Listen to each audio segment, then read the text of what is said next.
We already know the DOJ is targeting conservatives. Look at what they've done to President Trump, to the people caught up in the January 6th dragnet.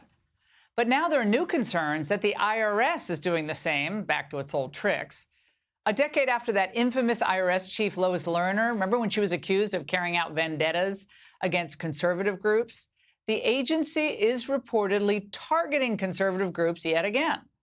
The American Accountability Foundation, which has published multiple exposés on Biden nominees that led to some actually getting pulled, is now being audited and at risk of losing its 501c3 tax-exempt status. What is going on here? Joining me now is Ohio Senator J.D. Vance. Senator, I have to remind everybody that the Biden administration wants to increase the IRS headcount by nearly 90,000 employees at a time when we should be cutting government spending.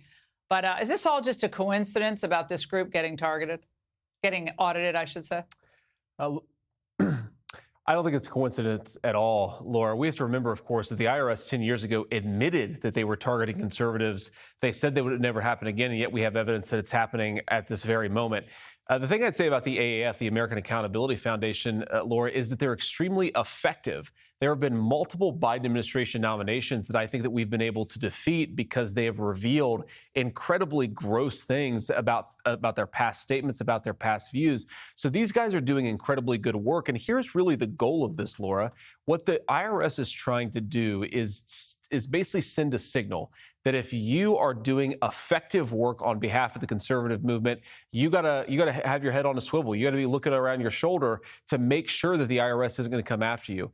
It's fundamentally an assault on people's First Amendment rights, and it's using the government. It's another example of using the government to target political opponents as opposed to effectively administer the laws of the country. This is a very new thing we're seeing in American government. It's very dangerous, and we have to call it out, and we have to fight against it.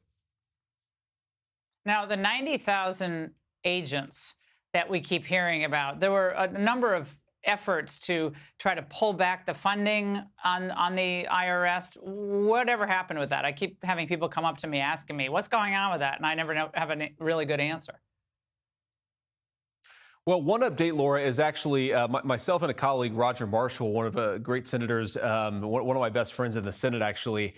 He and I went to the Senate floor just a couple of days ago and tried to cut $14 billion out of that additional IRS funding. Mike Johnson, the Speaker of the House, has been doing and pushing similar legislation on the House side. Of course, every single Democrat voted to stop it in the United States Senate, even the so-called moderates. What we're seeing here with the weaponization of the IRS is that no Democrat is willing to stand up and say enough is enough.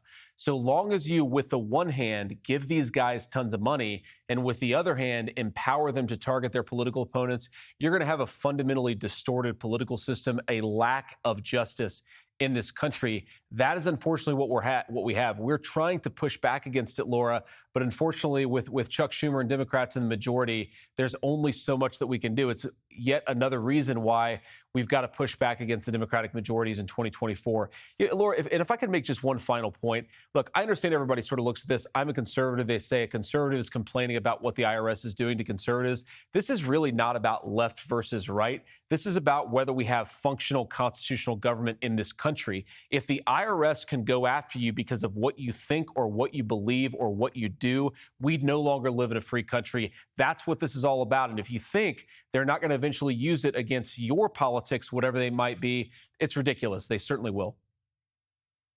Well, Senator, this has to be stopped. Got to win the Senate back next year. That means strong conservatives running. Senator, thank you. Hey, Sean Hannity here. Hey, click here to subscribe to Fox News YouTube page and catch our hottest interviews and most compelling analysis. You will not get it anywhere else.